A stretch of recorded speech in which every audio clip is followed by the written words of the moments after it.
गुरु की प्यारी साध संगत जी, राधा स्वामी जी। संगत जी, कल 6 जून की शाम को 4 बजे बाबा जी ने ब्यास की संगत के साथ सवाल जवाब किए और कल सुबह को बाबा जी ने ओपन कार्ड दर्शन भी दिए। हम आपके साथ कल शाम के सवाल जवाब शेयर करेंगे। आज एक मुस्लिम बहन ने बाबा जी से कहा था कि अस्सलाम वालेकुम, तो बाबा जी ने जो जवाब दिया वो सबको हैरान कर गया। आगे इसी वीडियो में आपको हम सुनाएंगे कि बाबा जी ने क्या जवाब दिया। आइए अब एक एक करके सुनते हैं कल जो बाबा जी ने सवाल जवाब किए थे। एक भाई ने कहा कि बाबा जी, मेरा छोटा भाई वर्ष 2022 में इस संसार से चला गया था। उसके अंतिम समय में उसे मेरी माता जी से कहा था कि अब मैं जा रहा हूँ, और वो सच में चला गया।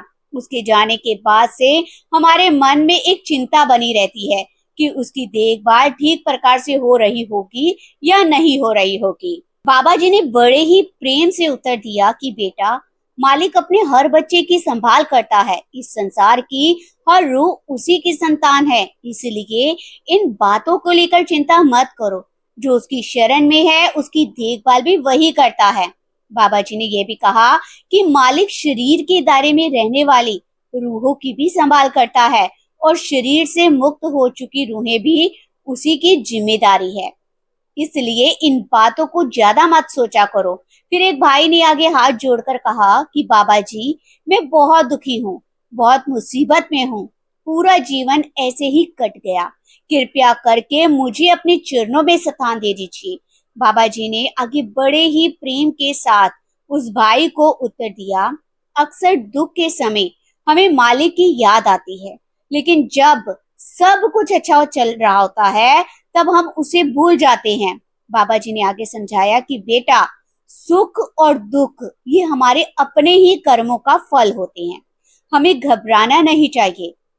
बाबा जी ने यह भी सलाह दी कि केवल कठिन समय में ही नहीं बल्कि हर परिस्थिति में हमें मालिक को याद रखना चाहिए, हमें उसका धन्यवाद करती रहना चाहिए। इसके बाद एक बुजुर्ग माता जी ने कहा कि बाबा जी, हजूर महाराज जी ने कृपा करके मुझे आपके हवाले किया था, अब आप ही मुझे उनके चरणों तक पहुंचा दीजिए। बाबा जी ने बहुत ही प्रेम पूर्वक सिर हिलाकर उसकी बात को स्वीकार किया और कहा कि आप अपनी ड्यूटी निभाइए, फिर कुछ मांगने की जरूरत नहीं होगी। फिर एक बहन ने कहा कि बाबा जी, मैं आई तो सवाल पूछने थी, लेकिन आपको सामने देखकर मैं अपना प्रश्न ही भूल गई हूँ। बस मुझ पर अपनी कृपा करते रहना। ये सुनकर बाबा जी मुस्कुरा दिए और बाबा जी ने कहा, बेटा, हम जीवन भर कुछ न कुछ मांगते ही आते हैं, लेकिन यदि हम किसी चीज के योग्य नहीं है और वह हमें मिल भी जाए तो हम उसका सही उपयोग नहीं कर पाएंगे। फिर उन्होंने कहा, इसीलिए सबसे पहले स्वयं को योग्य बनाना बहुत जरूरी है, और योग्य बनने का सबसे अच्छा साधन भजन सिमरन है। फिर एक भाई ने कहा कि बाबा जी, बस आखिर तक हमारा हाथ थामे रखिएगा। बाबा जी ने उत्तर दिया कि बेटा, मालिक तो तब थामे जब उसने हमारा हाथ छोड़ रखा हो। उसने तो हमारा हाथ हमेशा से ही पकड़ा हुआ है। उसकी संभाल के बिना तो हम एक कदम भी आगे नहीं चल सकते। बस हमारा ध्यान दूसरी तरफ चला जाता है और हम सोचते हैं कि मालिक जो है वो हमसे दूर हो गया है। फिर एक भाई ने आगे प्रश्न किया कि बाबा जी, यदि आत्मा और परमात्मा का अंश है तो फिर परमात्मा ने उसे संसार में क्यों भेजा, कर्म क्यों बने हैं? तो बाबा जी ने बहुत ही सरल उदाहरण देकर समझाया कि बेटा, माता पिता अपने बच्चों को पढ़ाई के लिए किसी दूसरे शहर भेजते हैं। उनका उद्देश्य होता है कि बच्चा शिक्षा प्राप्त करे, लेकिन यदि बच्चा वहां जाकर पढ़ाई करने की बजाय गलत संगत में पड़ जाए, गलत काम करने लग जाए, तो उसका परिणाम किसे भुगतना पड़ेगा? बच्चे को ही ना। इसमें माता पिता को तो कोई दोष नहीं है। मालिक ने हमें ऊंचा उठने का अवसर दिया, लेकिन दिशा का चुनाव हमें स्वयं करना है। यदि हम गलत रास्ते पर चलते हैं तो उसके परिणाम भी हमें ही भोगने पड़ते हैं। मानव जन्म हमें इसलिए मिला है कि हम आध्यात्मिक रूप से भजन सिमरन करके आगे बढ़ सके। लेकिन यदि हमारा ध्यान नीचे की प्रवृत्तियों में ही लगा रहेगा तो कर्मों का बंधन और मजबूत होता जाएगा। फिर एक भाई ने आगे कहा कि बाबा जी, संसारिक जिम्मेदारियों और परमात्मा के मार्ग के बीच संतुलन बनाना बहुत ज्यादा कठिन लगता है। काम भी करना पड़ता है और बाकी जिम्मेदारियां भी निभानी पड़ती है। तो बाबा जी मुस्कुराए और बोले, बेटा वास्तव में करने और करवाने वाला तो वही मालिक है, वही परमात्मा है, हम तो केवल एक माध्यम है। फिर उन्होंने आगे कहा कि हमारा काम है ईमानदारी के साथ मेहनत करना। हमारे अंदर इतनी शक्ति नहीं कि हम सब कुछ अपने दम पर निभा सकें। जो जिम्मेदारी वह देता है उसे निभाने की ताकत भी वही एक परमात्मा देता है। इसलिए हमें उस पर विश्वास कर कर अपने कर्म करने हैं, ड्यूटी से पीछे कभी नहीं हटना। आगे बाबा जी बोले कि आज हम अक्सर कह देते हैं कि हमारे पास मालिक के लिए समय नहीं है, पाठ भजन सिमरन करने के लिए हमारे पास समय नहीं है। लेकिन कभी सोचो, अगर मालिक भी ये कह दे कि मेरे पास भी तुम्हारे लिए समय नहीं है, तो तुम्हें कैसा लगेगा? इसके बाद एक बहन ने प्रश्न पूछा कि बाबा जी, प्रारब्ध कर्म, संचित कर्म और क्रियमाण कर्म, इन सब का हिसाब कैसे होता है? बाबा जी ने उत्तर दिया कि मालिक का नियम बहुत ही स्पष्ट है। जैसा बीज बोया जाता है वैसा ही फसल प्राप्त होती है। कर्मों को अलग अलग श्रेणियों में केवल हमारी समझ के लिए बांटा गया है, लेकिन वास्तविकता यह है कि हर कर्म का हिसाब देना पड़ता है। इसलिए हमें सोच समझ कर ही कदम उठाने चाहिए। जब हमें अच्छा वातावरण और सत्संग के दायरे में रहते हैं तो उसका प्रभाव धीरे धीरे हमारे मन पर पड़ने लगता है। अच्छी संगत इंसान को बेहतर बनाती है, इसलिए हमेशा गुरुमुखों की और सकारात्मक विचार करने वालों की संगत में रहना चाहिए, ताकि हमारा जीवन भी सही दिशा में आगे की ओर बढ़ सके। फिर एक बहन ने बहुत ही भावुक होकर रोने लगी और कहने लगी कि बाबा जी, आपने हमें बहुत कुछ दिया है। और इस बात को बोलकर वो रोने लगी। फिर बाबा जी ने मजाकिया अंदाज में कहा कि बेटा, रोते रोते ही अपनी बात तो पूरी कर लो। ये सुनकर संगत भी जोर जोर से हंसने लगी। बहन फिर से वही बात दोहराने लगी कि आपने मुझे सब कुछ दिया है। तो बाबा जी ने कहा कि बेटा, माता पिता जी हमेशा अपने बच्चे को देते ही रहते हैं। कई बार वे अपनी क्षमता से भी अधिक देने की कोशिश करते हैं, लेकिन बच्चे उसकी कीमत नहीं समझते। हमें जो कुछ मिला है उसकी कदर करनी चाहिए। इसके बाद एक भाई ने प्रश्न किया कि बाबा जी, मैं सेवा में आता हूँ, मेरे घर वाले कहते हैं कि अब तुम नामदान भी ले लो, क्या मुझे नामदान ले लेना चाहिए? बाबा जी ने सहजता से उत्तर दिया कि बेटा, ये पूरी तरह तुम्हारी अपनी इच्छा है। यहाँ किसी प्रकार का दबाव या किसी प्रकार की मजबूरी नहीं होनी चाहिए।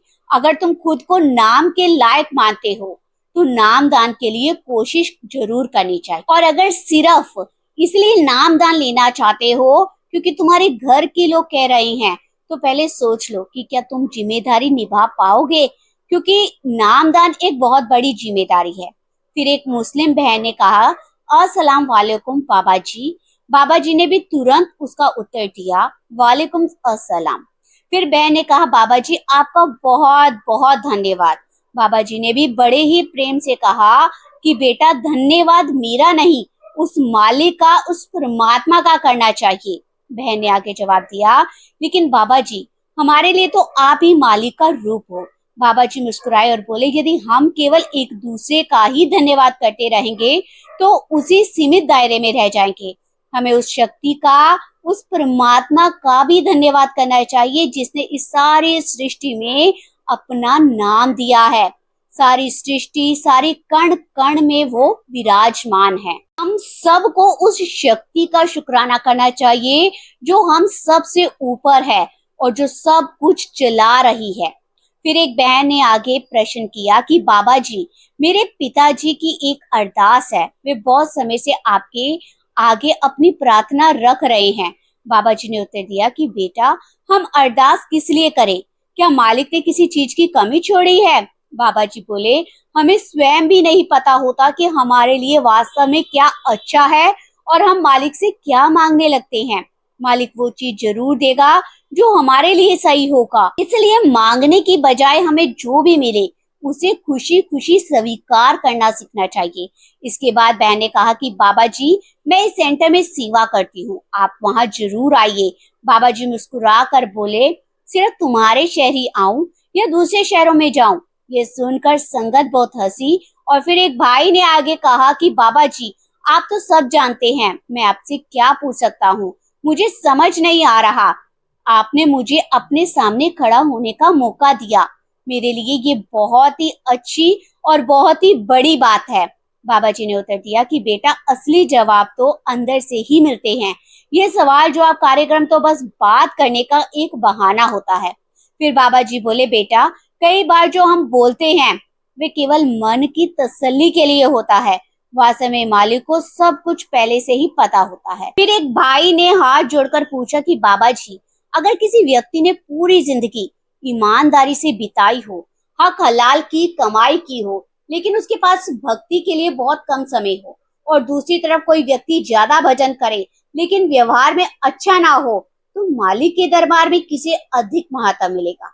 बाबा जी ने फरमाया कि बेटा, हमें किसी की परख नहीं करनी, हमें अपनी करनी पर ध्यान देना है। कौन क्या कर रहा है, इस बात से हमें क्या लेना देना। कल को हमारे कर्मों का हिसाब हमें ही देना है। कोई दूसरा इंसान हमारी जगह हमारे कर्मों का हिसाब नहीं दे सकता। इसलिए सच्ची मन से और ईमानदारी के साथ अपनी ड्यूटी निभाओ। ड्यूटी भले ही दुनियावी हो या मालिक के प्रति, बस ईमानदारी से करो। फिर एक बहन ने आगे प्रश्न पूछा कि बाबा जी, कई बार हम किसी की मदद करते हैं लेकिन वही व्यक्ति बाद में हमारे खिलाफ हो जाता है, तब मन में पछतावा आता है कि हमने उसकी मदद ही क्यों की। तो बाबा जी ने मुस्कुरा कर कहा कि बेटा, अगर किसी की मदद इस उम्मीद से की थी कि वो हमारी तारीफ कर दे, तो फिर ऐसी मदद का क्या फायदा। जब इंसान उम्मीद लगा लेता है कि बदले में उसे कुछ भी मिले, तो इंसान का दुखी होना स्वाभाविक है। इसलिए निष्काम होकर, निस्वार्थ होकर किसी की मदद करो, किसी की सेवा करो। उम्मीद सिर्फ एक से लगानी चाहिए, वही हमारा सच्चा सहारा है। बाकी सब यहाँ एक दिन खत्म हो जाएगा। फिर एक भाई ने आगे बाबा जी से कहा, अगर हमें दो रास्तों में चुनाव करना हो तो दोनों ही सही लग रहे हो, तो सही फैसला कैसे करें बाबा जी? बाबा जी ने फरमाया कि बेटा, मालिक ने हमें विवेक की ताकत दी है, सोचने समझने की शक्ति दी है। सोच समझकर उसी रास्ते को अपनाना चाहिए जिसमें ईमानदारी हो, जिसे किसी का दिल ना दुखे और हमारा काम भी बन जाए। फिर इसी भाई ने आगे पूछा कि बाबा जी, अगर किसी इंसान की नीयत हमेशा अच्छी हो लेकिन उसके फैसले जो है वो बार बार गलत साबित हो जाए, तो क्या मालिक उसे भी गलत मानता है? तो बाबा जी ने फरमाया कि बेटा, जरूरी नहीं है कि इंसान का हर फैसला सफल हो, लेकिन फिर भी जीवन में आगे बढ़ने के लिए फैसले लेना बहुत जरूरी है। अगर फैसला पूरी सोच और समझ के साथ, ईमानदारी के साथ लिया गया है और आगे चलकर हम उस फैसले पर सफल नहीं हो पाए, तो हमें खुद को दोष देने की बजाय ये सोचना चाहिए कि हमने कहाँ पर क्या गलती कर दी। हर असफलता के पीछे एक बड़ी सीख होती है। हमें सीखना चाहिए कि फिर से कोशिश करनी चाहिए। मालिक इंसान के इरादे को देखता है। गलतियां तो हर इंसान से होती है। अगर नीयत साफ है और इंसान अपनी भूल से सीख रहा है, तो यह सबसे ज्यादा जरूरी है। आगे एक बहन ने पूछा कि बाबा जी, कभी कभी लगता है कि कुछ लोगों को बिना मेहनत के सब कुछ मिल जाता है और कुछ लोग पूरी उम्र संघर्ष करते रहते हैं। बाबा जी ने मुस्कुरा कर कहा, हम केवल एक पन्ना देखते हैं, मालिक पूरी किताब देखता है। हर आत्मा का अपना सफर है, अपने संस्कार है, अपनी मंजिल होती है। इसलिए किसी और की कहानी देखकर अपनी कहानी का फैसला मत करो। मालिक हर किसी को उसकी जरूरत के अनुसार देता है, इसलिए हमें दूसरों के साथ खुद की तुलना नहीं करनी चाहिए। आगे एक भाई ने बाबा जी से कहा कि बाबा जी, मैं प्राइवेट सेक्टर में नौकरी करता हूँ, कई बार हमें झूठ बोलना पड़ता है। तो बाबा जी बोले, मैंने भी प्राइवेट सेक्टर में नौकरी की है, ऐसा जरूरी नहीं कि गलत बोलकर ही काम चले। फिर एक भाई ने पूछा कि बाबा जी, नाम सिमरन और सेवा का क्या महत्व है? बाबा जी बोले, कर्मों का हिसाब तो देना ही पड़ेगा, लेकिन भजन सिमरन से अंदर ताकत आती है। फिर इंसान कर्मों का सामना आसानी से कर पाता है। फिर एक छात्र ने खड़ा हुआ और बोला कि बाबा जी, मेरे एग्जाम आने वाले हैं, दया करो। बाबा जी तुरंत बोले, ये डिपार्टमेंट मेरे पास नहीं है। अगर मैं पढ़ाई करता तो कहीं पहुंच जाता। ये हजूर जी का डिपार्टमेंट है। पूरी संगत जोर जोर से हंसने लगी। लड़के ने कहा, हजूर जी तो नहीं है। बाबा जी बोले, जब आएंगे तो उनसे खुद बात कर लेना, टाइम ले लेना। लड़के ने कहा, आप ही कह दो। तो बाबा जी बोले, मैं नहीं कहूंगा बेटा। फिर बाबा जी हंसे हुए बोले, मैं तो फेल होने में मदद कर सकता हूँ। यह सुनकर पूरी संगत ठहाके लगाकर हंसने लगी। फिर एक बहन बोली, बाबा जी आप बहुत सुंदर हो। बाबा जी हंसकर बोले, अगर मैं सुंदर हूँ तो शायद मुर्शिद ना होता। फिर बोले, तुम परमात्मा के लिए आए हो या शक्ल देखने आए हो? पूरी संगत फिर हंसी से गूंज उठी। एक बहन बोली कि मुझे बहुत रोना आता है। तो बाबा जी बोले, बीवियों को रोने का हक मिला है, इसी से तो वह पतियों को तंग करती है। सारी संगत फिर जोर जोर से हंसने लगी। संगत जी, ये थे बाबा जी और संगत के बीच हुए सवाल जवाब। अब मैं आपको एक बहुत ही छोटी सी और बहुत ही प्यारी सच्ची घटना सुनाने जा रही हूँ। कृपया आप इस घटना को जरूर सुनिए। ये घटना सेवा का दिखावा करने के ऊपर है। एक गांव के बाहर एक संत महात्मा की एक छोटी सी कुटिया थी। दूर दूर से लोग उनके सत्संग में शामिल होने आते थे। संत जी अत्यंत ही सरल और सीधे स्वभाव के थे और हमेशा अपनी संगत को यही शिक्षा देते कि जीवन में सच्चाई, विनम्रता और प्रभु भक्ति को सबसे ऊपर रखना चाहिए। वे अक्सर कहा करते थे कि मनुष्य का वास्तविक धन ना तो पैसा है और ना ही प्रतिष्ठा, बल्कि परमात्मा का नाम और नेक कर्म ही उसकी सबसे बड़ी पूंजी है। संत जी के पास कुछ शिष्य भी रहते थे जो दिन रात उनकी सेवा में लगे रहते थे। सभी शिष्य अपने अपने तरीके से सेवा और भजन सिमरन करते थे, लेकिन समय के साथ साथ कुछ शिष्यों ने मन में एक सवाल बार बार उठने लगा। उन्होंने देखा कि संत जी एक विशेष शिष्य पर कुछ अधिक प्रेम और विश्वास जताते हैं। ये बात धीरे धीरे बाकी शिष्यों के बीच भी चर्चा का विषय बन गई।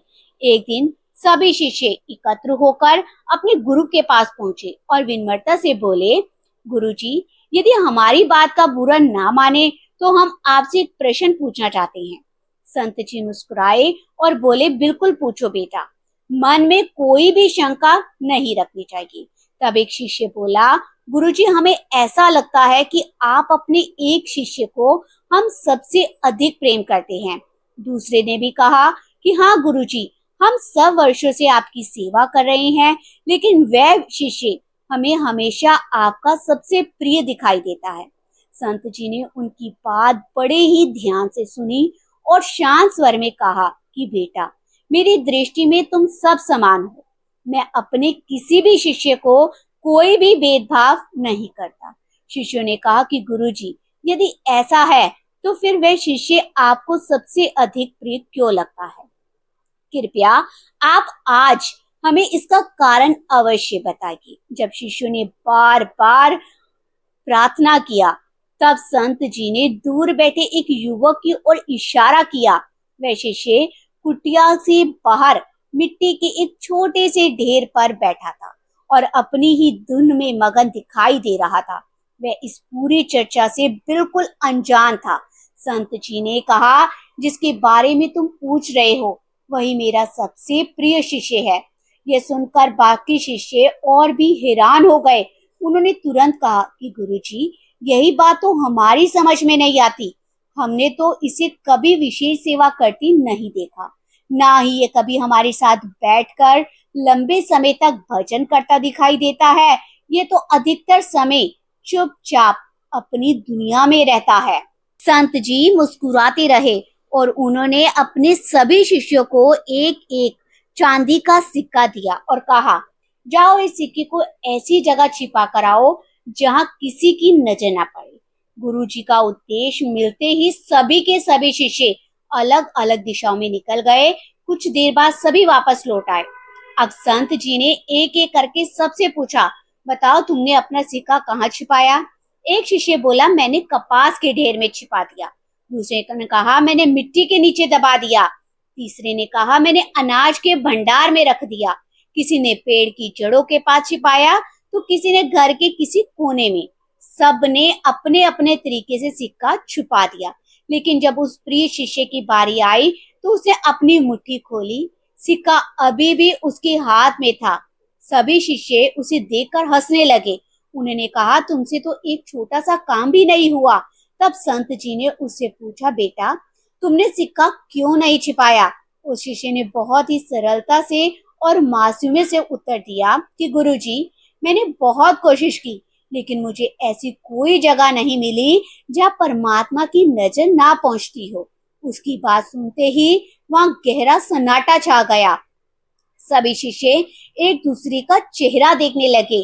तब संत जी मुस्कुराए और बोले, यही कारण है कि यह मेरा सबसे प्यारा शिष्य है। फिर उन्होंने बाकी शिष्यों को समझाते हुए कहा कि यह हर काम इस भावना से करता है कि परमात्मा उसे हर क्षण देख रहा है। जब तुम सब सो रहे होते हो तब ये चुपचाप आकर वे स्थान साफ कर देता है जहाँ मुझे बैठकर सत्संग करना होता है। तुम लोग सेवा करते समय चाहते हो कि लोग तुम्हें देखे, तुम्हारी प्रशंसा करे, लेकिन ये बिना किसी को बताए सेवा करता है। तुम लोग मुझे दिखाने के लिए भजन सिमरन करते हो, जबकि यह अकेले में प्रभु का नाम लेता है। तुम कहते हो कि हम इसे कभी सेवा करते नहीं देखा, क्योंकि यह सेवा दिखावे के लिए नहीं करता। यह हर कार्य परमात्मा को साक्षी मानकर करता है, इसलिए इसे लोगों की प्रशंसा या पहचान की आवश्यकता नहीं पड़ती। गुरुजी की ये बातें सुनकर सभी के सभी शिष्य की आंखें झुक गई। उन्हें समझ में आ गया कि गुरु की नजर में श्रेष्ठ वह नहीं है जो लोग के सामने अधिक सेवा या भक्ति का प्रदर्शन करे। वास्तव में श्रेष्ठ तो वह है जो अकेले में भी वही कर्म करे जो वह सबके सामने करता है, जो यह मानकर जीवन जीता है कि परमात्मा हर समय उसके साथ है और उसके हर विचार में, हर कर्म को देख रहा है। तो संगत जी, यही कारण है कि बाबा जी भी अक्सर सत्संग में फरमाते हैं कि भजन सिमरन और सेवा कभी भी दिखावे के लिए नहीं करनी चाहिए। यदि सेवा लोगों को दिखाने के लिए की जाएगी तो उसका फल लोगों की प्रशंसा तक ही सीमित रह जाएगा। लेकिन यदि वही सेवा प्रभु की प्रसन्नता के लिए की जाएगी तो उसका फल आध्यात्मिक उन्नति के रूप में हम सबको मिलता है। इसलिए हमें हमेशा ये याद रखना चाहिए कि दुनिया देखे या ना देखे, लेकिन परमात्मा हर पल हमें देख रहा है। संगत जी, अब इस वीडियो को यहीं पर हम विराम लगाते हैं। संगत जी से विनती है कि आप कमेंट बॉक्स में राधा स्वामी जी जरूर लिखिएगा। राधा स्वामी जी।